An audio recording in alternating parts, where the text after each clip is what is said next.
One of my friends, she was doing some education for early childhood teachers, and she wanted somebody to come and talk about white privilege.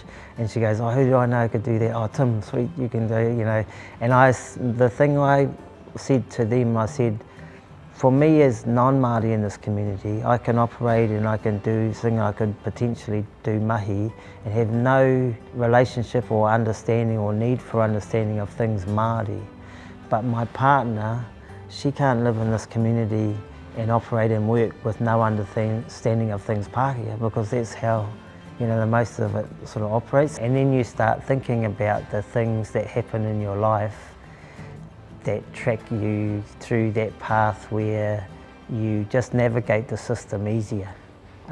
And I can see it with my partner and I, right? So she's Māori, so the way that the system treats and interacts with her is different than the way that the system treats and interacts with me. It's one of those things, when you learn about something, then you start seeing it all the time, so you can't unsee it. And I think, so it's always for me something that I'm mindful of, especially in a community like ours. Just the experience of living here, is just exposes you to that understanding.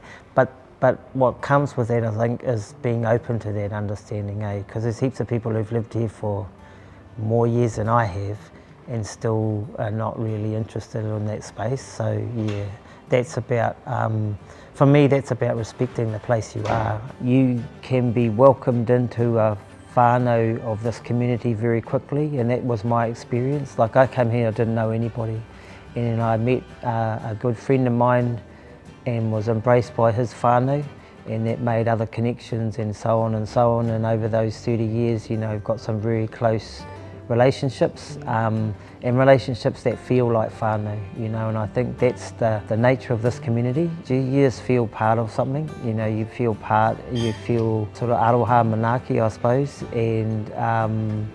and that's probably something I don't know if I've felt anywhere else.